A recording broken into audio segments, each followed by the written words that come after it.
Olá, caríssimos irmãos, eu sou o Leandro Cajado e você está no canal Acese Catequese. Depois de diversas meditações que nós fizemos aqui para pessoas que pregam, dão palestra, dão ensino, catequese, nós estamos no mês da Bíblia.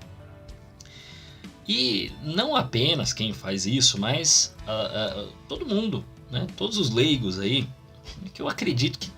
Eu não sei se padres assistem aqui o canal, seminaristas, eu acredito que não. Né, porque tem já canais de padres, né? Então eu acredito que aqui o interesse são realmente de pessoas leigas. Então, como é um canal de catequese, a gente dá orientação para não apenas para catequizandos, mas você batizado, já catequizado, às vezes faltou formação, faltou algum entendimento. E é exatamente isso que eu quero fazer hoje. Eu quero que você entenda um detalhe que passa despercebido por muita gente, né? Muita gente lê a Bíblia, né? Participa da igreja, mas quando é questionado a respeito da Sagrada Escritura, e aí fica tudo aquele negócio de somente a Escritura, tem que estar na Bíblia, ele não consegue articular, né? Nós já estávamos falando da dificuldade que muita gente tem de articular a Sagrada Escritura com a doutrina da igreja. Mas por que isso acontece? Porque você não faz uma breve análise, né? Hoje nós vamos fazer, eu vou trazer essa relação da Sagrada Escritura com a tradição e com o magistério, que talvez você deixou passar. Então eu não vou dar uma grande explicação histórica. Tem livros da história da igreja e você consegue consultá-los, mas eu quero que você raciocine. Por exemplo, a primeira pergunta que a gente faz, e que eu faço isso para os meus catequizandos, é: quem veio primeiro? A igreja ou a Sagrada Escritura? Você pode pensar aí. Pensa rapidamente. Quem veio primeiro? A igreja ou a Sagrada Escritura? Porque ainda que as pessoas digam, a igreja primitiva. Tá, a igreja primitiva era o nome dela?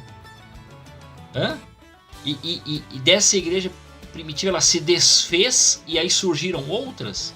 O que é isso aí? Entende? Então quando fala igreja primitiva, a única coisa que está dizendo é que é a igreja iniciada, que se iniciou a partir de Nosso Senhor Jesus Cristo, ressuscitado, completa o ensino aos apóstolos, depois manda seu Espírito Santo e a igreja passa a pregar. Então já ficou claro para você que a igreja veio primeiro, né? Mas não tinha um nome. Bom, o nome foi se fazendo, assim como todo o corpo da igreja. Se você começa a entender, você já sabe que a igreja veio primeiro. Por quê? Porque Atos dos Apóstolos está narrado na Sagrada Escritura. Não teria como ter algo escrito se esse fato não ocorreu, né? O que precisa ficar claro para você é que o que está na Sagrada Escritura é história. Não é historinha. Mas será que aconteceu exatamente? Não, ali existe todo uma forma escrita poética, podemos dizer. Não é que poético porque vai rimar, né? Existe ali uma adaptação da literatura da época, né? Então os evangelistas, né, escreveram, né, na intenção de ensinar e de trazer símbolos que clarificam, norteiam o nosso entendimento do Evangelho, né? E explicam para as comunidades que tiveram acesso a essas cartas, a esses livros, né, ao Evangelho, explica quem é Jesus, né? Mas é claro que ali não é uma explicação literal. Ali é a narração daquilo que Jesus fez. Por quê? Porque os apóstolos começaram a morrer. Então alguém precisava ensinar. Você está entendendo isso? Então vamos lá. Quem veio primeiro? A igreja. A igreja veio primeiro, foi construindo comunidades, evangelizando pessoas, testemunhando, tendo a tal da fração do pão. Você sabe como é que era a fração do pão? Você não sabe? Aquela que está narrada em Atos dos Apóstolos, capítulo 4. Tinha-se a entrada, a leitura da palavra. Havia, né, a reflexão dessa palavra, depois se ofertava, depois se repetia as mesmas palavras de Jesus. Está parecendo alguma coisa que você participa aí aos domingos, né? Pelo menos aos domingos, né? Não está aparecendo? Pois é. Isso nunca mudou. Essa forma nunca mudou. Mas vamos continuar. Então começaram a montar as comunidades e evangelizar e expandir. E não ficou só no povo judeu, foi para os pagãos, amando do próprio Deus.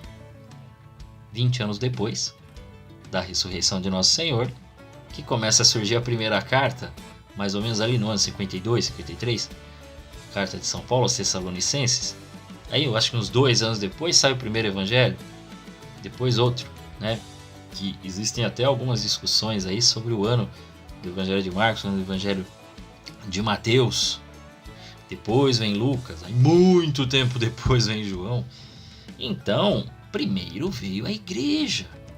E veja, a própria Sagrada Escritura mostra como essa igreja já possuía um grupo de pessoas, que sim, a autoridade estava nos apóstolos, que além de fazer as celebrações e pregar a palavra, ainda nomeava algumas pessoas para funções administrativas, para outras funções, e convocava pessoas.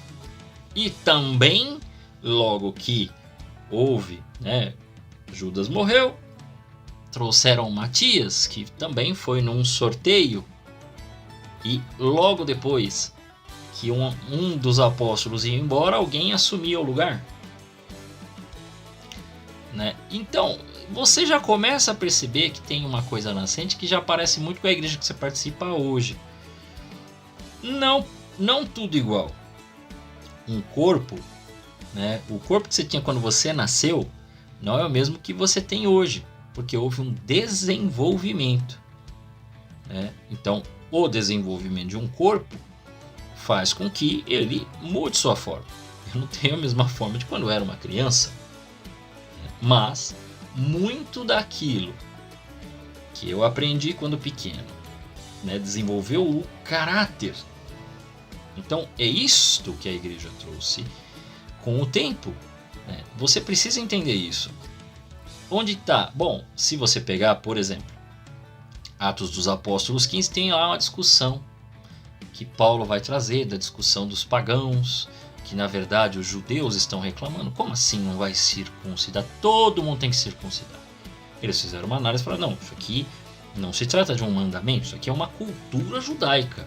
Então nós não vamos obrigar os judeus, os não-judeus. Os não-judeus não precisam. Quem era judeu já circuncidou, acabou, está resolvido.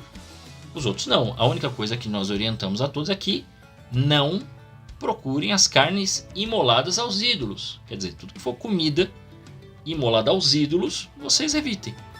Mas de resto, não. Sigam a cultura. Está mais explicado do que isso? Que havia um magistério já, né? Porque senão Paulo decidiria onde ele estava. Não, pode ou não pode. Não, ele foi lá, avisa os apóstolos, chama outros. Toda a liderança se reúne em Jerusalém e toma as decisões e de repente faz uma carta oficial para todo o mundo. Olha que coisa. Não te parece? Isso aí não tem uma cara de concílio? Você entendeu como a coisa é organizada? Como o magistério já estava lá definido? O próprio Jesus definiu os 12 e deu-lhes autoridade para batizar, deu-lhes autoridade para perdoar os pecados, João 20, 23. Deu-lhes autoridade para batizar. Exigiu, obrigou, falou, vocês têm que fazer isso em minha memória. Pega o pão, pega o vinho, apresenta.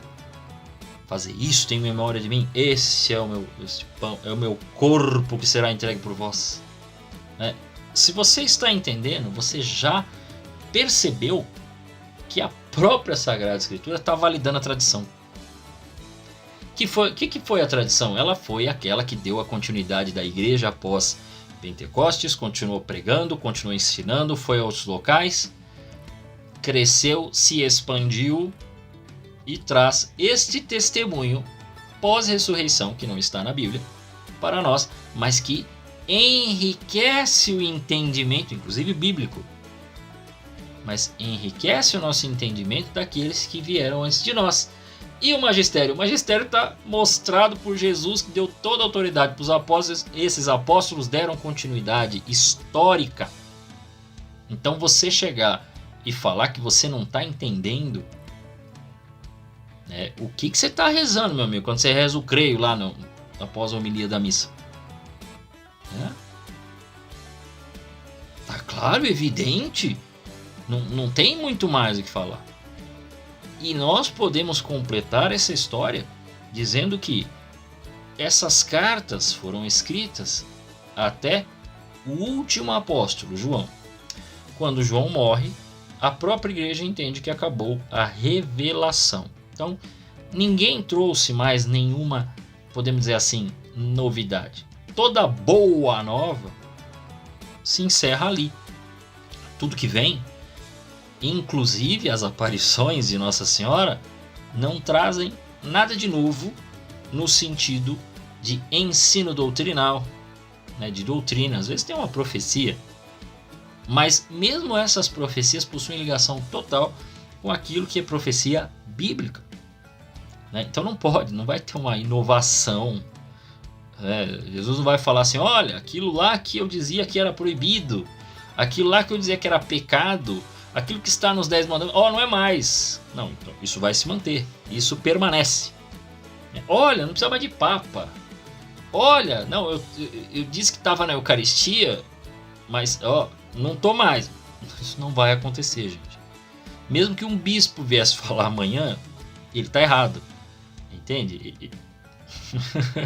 Então isso não pode acontecer. A igreja tem de manter. A tal da tradição, ela também exige que nós não mudemos isso. Este modo de pensar, esse modo de viver. Muda-se a cultura, então a gente muda a roupa, a gente não usa mais túnica. Vamos pegar de exemplo, os apóstolos usavam túnica, a gente não usa túnica. Por quê? Porque hoje existem outras roupas, outras blusas. Então, isso sim. Agora, é necessário compreender essa continuidade. E para completar, entender que a própria Sagrada Escritura, e aí falando dos 27 livros do Novo Testamento, os do Antigo têm uma questão de discussão relacionada à tradução de 70, definição de Jâmia, que é do ano 100, tradução de 70 é 200 a.C., em Alexandria. A igreja ficou com a tradução dos 70. Só que Jâmia, que foi um sínodo dos judeus ali no ano 100, definiu que não aceitaria livros que não fossem na língua hebraica. Pronto, tudo que tivesse em grego está fora. Por isso que aqueles 7 livros a menos tem lá na Bíblia protestante. Por quê? Porque o Lutero aceitou Jâmia, não aceitou Alexandria, só para bater de frente com a igreja. Então é só isso. Aí eles falam que não, que é apócrifo, que é isso, que é aquilo. É só para não concordar. Só que os 27 livros do Novo Testamento, eles concordaram. E eles foram aprovados por quem? Pelos bispos da Igreja Católica no século IV, junto da definição do cânon. E isso é tão real que pergunte assim, você já viu a palavra Santíssima Trindade na Bíblia? Não, mas o seu amigo protestante usa o termo Santíssima Trindade para falar do Pai, do Filho e do Espírito Santo. Por quê? Porque ele considera o Pai Deus, ele considera o Espírito Santo Deus e ele considera Jesus Deus, feito homem. Sabia disso? Então, eles não usam o termo Santíssima, eles usam o termo Santíssima Trindade, mas Santíssima Trindade não está na Bíblia. Então, você vê a necessidade do magistério para aprovar e definir que aquilo que aconteceu na Sagrada Escritura, que na verdade não foi na Sagrada Escritura, aconteceu na realidade e foi narrado na Sagrada Escritura. Sempre bom lembrar que as palavras são, quando elas são a explicação de uma história, com H, não é com E, mesmo ainda que fosse uma historinha, mas neste caso ela é uma definição de uma história, de um fato ocorrido, ela é uma narrativa. E são palavras, e palavras são símbolos. Símbolos esses cujo qual nós cremos e que foram definidos como sagrado pela Igreja Católica e confirmados pela própria tradição que deu continuidade e que continuou toda aquela doutrina que foi ensinada pelos apóstolos e por nosso Senhor Jesus Cristo. Assim podemos dizer que a Bíblia é a imagem da boca de Deus. A todos vocês, que Deus os guarde.